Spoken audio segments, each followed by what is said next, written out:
My name is Rose, and this is a story of the most important time of my life so far. It's about how and why I came out, the end of my junior year of high school, and the beginning of the best summer of my life. It all started a long time ago with a simple kiss. My best friend Amy at the time just asked me to kiss her, and I did. Of course, we fell in love, but we were afraid others would not understand, so we did our best to hide our relationship, and we were able to for several years, until, well, her mother caught us and we were dragged out of the closet kicking and screaming. We just handled it differently. With the support of my dad, I stood up for myself and accepted the fact that I was out and was no longer going to hide who I really was. Amy, who I thought loved me so much, decided she didn't love me enough to come out. Well, not yet anyway. As odd as it was to have a new student enroll so late in the year, I was introduced to Beth just as we were ramping up for finals. She was calm, quiet, and beautiful in a way I cannot describe. We quickly hit it off and soon became, friends. Beth ended up asking me to the junior prom and soon after to be her girlfriend. By graduation, we had settled into a wonderful relationship and spent our first summer together, discovering each other and, of course, just enjoying being in love. The best summer of my life is coming to an end. I'm still deeply in love with Beth and will be returning to school in just a few short days. I will be starting my senior year with Beth, Kelly, and John. Oh, and let's not forget Amy. Amy is back and determined as ever. She will get me back, no matter what. Also, will John go away quietly, or will he continue to try and win Beth's love? Setting up for the big Labor Day barbecue pretty much wraps up our summer. I was still a little concerned with how much time Beth was spending with John. The way they looked at each other didn't help.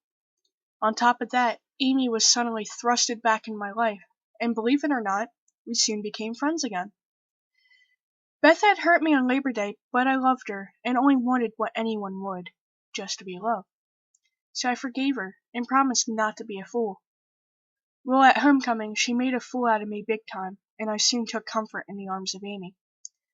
I didn't think I would ever get over the guilt of seeing Amy hurt and in the hospital.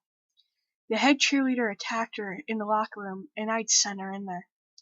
All I know, if it wasn't for Beth, it could have been so much worse. By winter's break, everything was going so great. Amy and I were in love, and we had accepted Beth back into our lives. Soon after, Amy's dad got sick, and everything seemed to change. I know she was upset, but I also know she was pushing me away. And by prom, she had managed to push me right back in the arms of, yep, you guessed it, Beth. Amy gave up so much of herself to become the strong, smart, hardcore businesswoman that she needed to be. She left her home, her country, and the love of her life to attend Oxford. When Amy had to say goodbye to Rose and Beth, it was the hardest thing she ever had to do. She knew she was leaving the best part of herself here, but at least she knew Rose would be okay, even in the arms of Beth. The first person she met in London was a man, but he reminded her so much of both Rose and Beth that it seemed destined that she would be in a relationship with him sooner or later. When they returned to the USA to bury her father, she got wrapped up in the business that Richard simply got lonely and just went home. Amy was rapidly becoming a success, but at what cost? She watched as her friends' lives start to bloom so beautifully and couldn't help but wish she had a life too. So finally, deciding she sacrificed enough, she hired an assistant. But this assistant was special and would soon bring out the old Amy, the Amy with a smile that reached her eyes, the Amy who knew love and friendship. And finally, the epilogue wraps up 10 years of the lives of Rose, Beth, and Amy. Their story reminds us all the magic of young love. It is full of courage, romance, and of course, most of all, love.